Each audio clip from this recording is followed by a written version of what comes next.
Hello again, everybody, and welcome back to BitNote. We've got a good selection of video game music, so stay tuned, listen, and have a great dash of video game tunes. Hope you enjoy.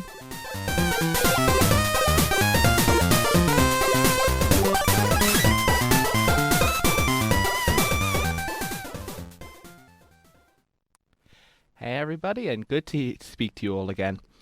Before Christmas, I played some music from Metropolis Street Racer, and I was actually disappointed because I was so busy playing tunes I didn't quite say a couple of things about its development studio, Bizarre Creations, that I wanted to.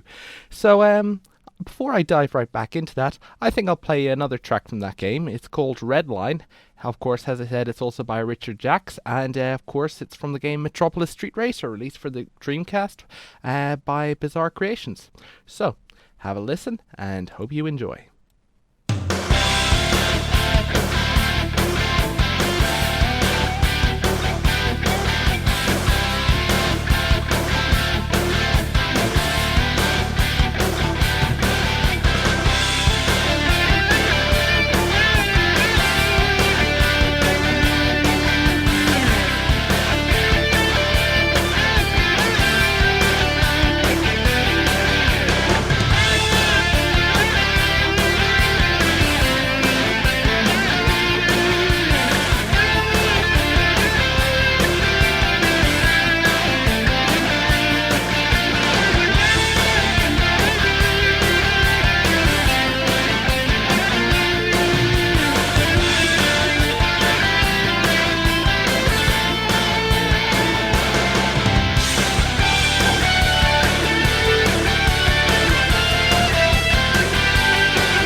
So, what you heard there was a Redline from the video game Metropolis Street Racer by Bizarre Creations, and the music track was composed by Richard Jacques. So, Bizarre Creations, well, it had a good run. On its Wikipedia page, it lists its fate, and yes, they do specifically refer to it as a fate, as being acquired and then dissolved. But it had kind of a very rich history in the time it was there. It started in the 90s in Liverpool, England, and essentially their first game was Formula 1, which was a PlayStation racing game. So they did very well with that. It was a huge success. And then one day at an exhibition they were showing Formula One playing, and a Sega representative came around, said, "Wait a sec, this looks like a great game. We need it for the Dreamcast. There's only one problem. How do we know which company actually made this Formula One game?" So he basically unplugged the demo booth, managed to get it replugged in, and as the game started up, he saw the logo of Bizarre Creations and knew that they were the team they wanted to try to make the next big racing game for the Sega Dreamcast. You see, if an industry representative unplugs the booth, he gets a new contract, but if I do it, I end up getting banned from the game store. Anyway, Metropolis Street Racer, as I've mentioned in a previous show, was a very polished game involving it recreated 2 kilometer square sections from 3 cities around the world, and essentially it was high quality, had a great sort of radio soundtrack vaguely inspired by Grand Theft Auto in that sense, and basically had a series of driving and a whole kudo system where you'd win the race and get points more by how stylishly you drive, such as drifting and stuff, rather than just how fast you actually did the whole thing. It was a great success, and basically, but of course the Dreamcast kind of went belly up, so Bizarre Creations went and did a set of other games. Oh, but of course before that they also did, of course, Fur Fighters, the classic shooting game where you play a bunch of cute little animals going through levels, blasting things away, and just having a lot of fun. It was released in 2000 and just had a lot of fun levels that I'm sure would mostly be fun today, except one of them is clearly based on the World Trade Center. Just before it happened, it was like a year before it happened, so it was fine. So they went on and did a variety of other video games, including what some of you may be familiar with, the Project Gotham Racing series. Yes, in the early days, the original Xbox seemed to harken a lot of similarities to the Dreamcast, both by having online as a main focus and other things, and having Sega ended up making a lot of games for them. So the fact that Bizarre Creations, making such a great game for the racing game for the Dreamcast, when it created such a great racing game series for the Xbox, it just made the similarity even tighter. The Project Gotham Racing had a lot of sequels, and then they did something that no one expected and came up with Geometry Wars. I believe there's been a new version of Geometry Wars released recently, but back then, it was suddenly a hit. It was back when the Xbox Live Arcade was new. Xbox Live Arcade was like that system where Xbox was saying and Microsoft were saying, listen, you don't just have to buy games in the shops, you can and put the discs into the machine. Now you can connect to the internet and download them. Hooray! And PC gamers going, yeah, we know, we've been doing that already. But console gamers were all like, what? No, I don't know. What's it? Put discs in and stuff. But Geometry Wars was one of the earliest examples that this sort of thing could be a success. It was a fun, colourful, basic shooting game, and also kind of like popularized what's called the twin-stick shooter genre.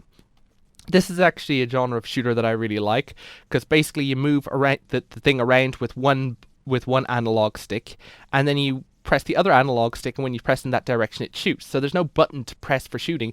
You just move the analog stick in the direction that you want enemies to die in, and it just works. I've always found it was a very intuitive use of it.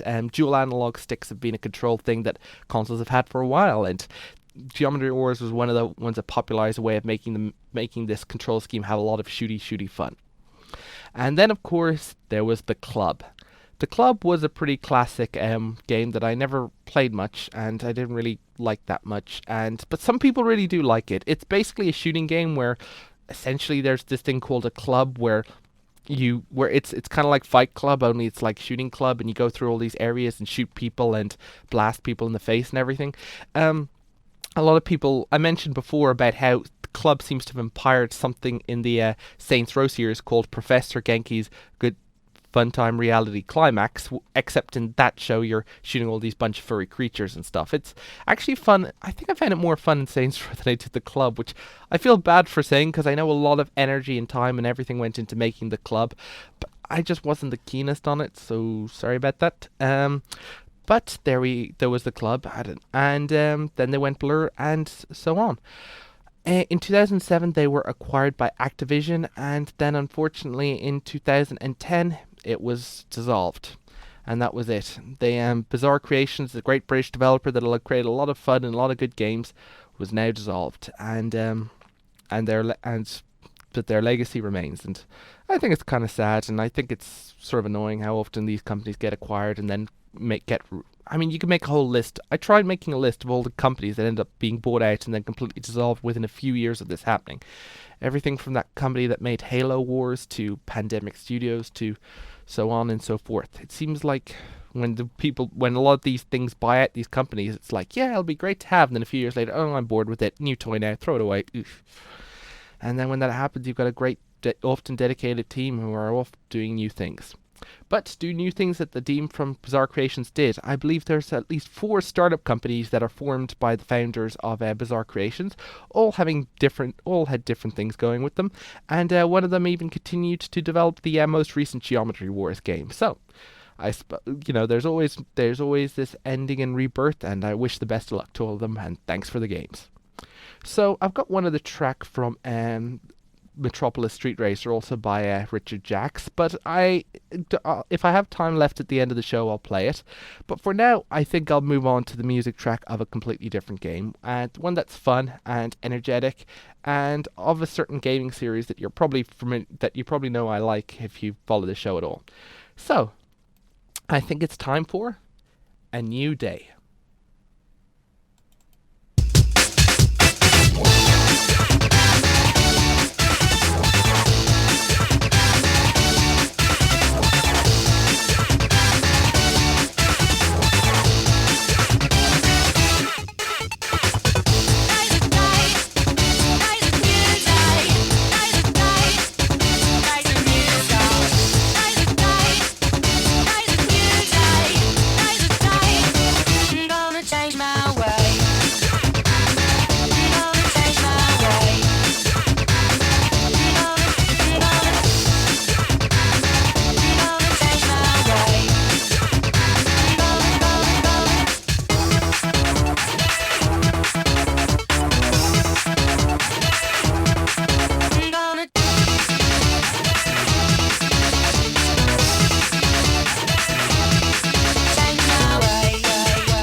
Well, that was a fun track, and it is from the game Sonic Rush, which was developed by Sonic Team and Dimps, released in 2005, and it is composed by Hideki Naganuma, which, as you may know, is the composer behind the Jet Set Radio track. So if you like Jet Set Radio and you find a couple of similarities in some of the tracks I'm going to play for you now, well, there's your answer. Sonic Rush was Sonic's first foray onto the Nintendo DS, after Sega went platform agnostic, as they called it, i.e. developed for platforms other than the ones that we personally have actually created. They started making games for Nintendo platforms, something that was unthinkable in the early 90s. As I said, this happened after the Dreamcast went belly up, so... But they had a series of a Sonic Advance game for the Game Boy Advance, but it had this new console coming out called the Nintendo DS. Now, to be honest, no one was sure it would have a success, and even Nintendo were like banking, saying, well, it's not technically a Game Boy. We still have a 3-pillar structure where the DS is one of them, and we'll still make a Game Boy, even though DS version. Of course, that totally didn't happen because the DS was such a success, but back then it was such a sure thing. And of course, so they realized that, having Sonic being such a good seller on the Game Boy Advance, it was definitely a foreseen conclusion that Sonic would pop up on the DS. Actually, one of Sonic's first forays onto the DS wasn't so much in this game, but actually in a demo that was never really released. And the idea was that they'd see this great big 3D demo version of Sonic running through this thing, and at the touchscreen on the bottom they'd put the stylus and touchscreen and rub it back and forth really, really fast, and the faster you did that, the faster Sonic would run. And if you're saying that's kind of a game but it's kind of like a very repetitive one, yeah, that's the idea. But with new technology you're always creating these simple game ideas, and that was actually a very useful game that helped the Nintendo DS. And you know why? It is because the developers of the DS suddenly saw how much punishment people would put onto the touchscreen of the Nintendo DS and, redesigned accordingly. So, thanks to Sonic the Hedgehog, many DS screens all around the world have been saved because the developers realized that they really needed to make this thing a lot tougher. So, with Sonic approaching the DS, it wasn't just the fact that there was now 3D graphics, but indeed there was. The game mixes what's called 2.5D graphics, where a lot of the graphics are 2D, but a lot of the characters and indeed the boss stages are in 3D. But the gameplay is still 2D since it's left to left, right to right, and jump makes you go up and then fall down again. So it's pretty straightforward in that way. But as you can hear, another advantage of the Nintendo DS, CD quality music. Yep, it had happened in the mid-90s on console platforms with CD drives, but as you can see, it took about a decade later to come to portable devices, and what you've just heard there is the evidence of the fact now we got CD quality music. Very much a little fun. I'll chat a bit more about the game, but I think we'll switch over to another track that I really like about it, and this track we hope to find what you need.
Proceed.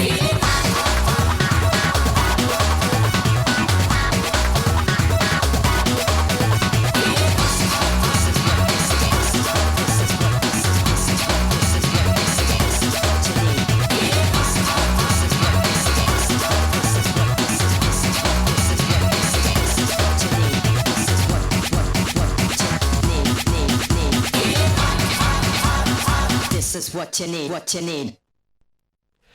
And the track there was What You Need. As I said, it was by Hideki Naganuma from the game Sonic Rush by Sonic Team and Dimps.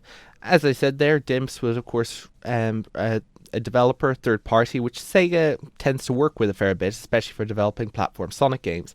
It was Dimps that developed the Sonic Advance games, and it was also the Sonic Rush games. The Sonic Rush really does live up to its name, because there is literally a button that makes you rush. Now, keep in mind, Sonic already has a thing called a spin dash, which basically means you can, rev up and then suddenly bolt forward. But no, with Dimps, they actually had a button that you just blast forwards without even needing to spin dash in the first place. Of course, it does have a gauge that needs to be refilled by pulling tricks and all that sort of stuff, but that's sort of the game for you.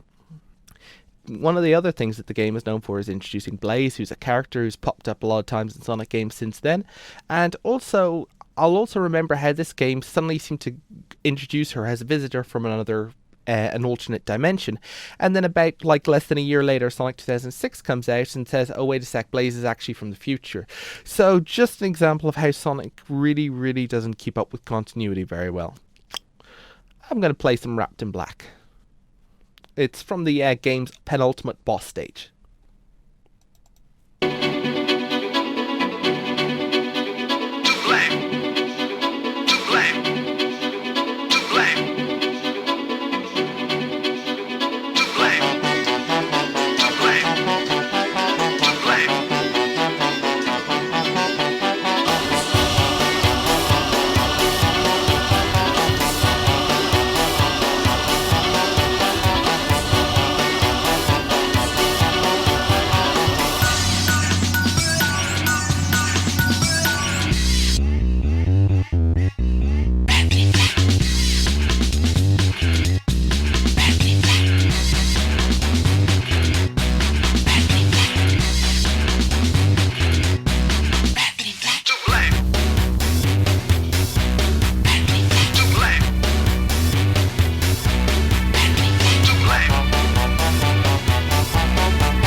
And that was Wrapped in Black. It is from like I said, the last stage in Sonic Rush, which is a great big epic boss fight in space and all that sort of stuff.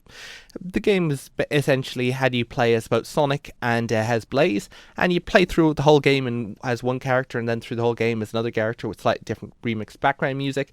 And then of course you got towards the end, and if you'd completed both of their things, you unlocked the last level, a pattern that was started in Sonic Adventure, and then you'd you'd finish, get the rest of the story, and then have that epic boss fight, as I said, in space and everything. Yes. So I said at the end, so that was Sonic Rush. So I said at the start of the show that if I had some time left over, I would play another song from Metropolis Street Racer, and it turns out that I actually do have that time. What I'm about to play for you now is It Doesn't Really Matter by Richard Jacques, and I believe the lyrics are by TJ Davis, who somehow goes uncredited in this game. Personally, I think a lot of stuff really does matter, but whatever that case may be, I'll still let you listen to this great song. So, I'll leave you with that. This has been David Collins with BitNote. Remember to follow us on Twitter at BitNoteFM. Go to BitNoteFM.com if you'd like to download and listen to previous episodes. And remember that we're a podcast available on iTunes. So if you've got an iDevice, just search for BitNote on iTunes or your podcast app, and you'll instantly be able to get access to all the previous episodes of BitNote and be constantly updated whenever I upload them. So keep a watch out for BitNote in whatever podcast system you use, or just go to BitNoteFM.com. So, I'll leave you with that. This has been David Collins with BitNote, leaving you with It Doesn't Really Matter by Richard Jacques and TJ Davis from Metropolis Street Racer by Bizarre Creations. Thank you for listening, and hope you enjoy.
Doesn't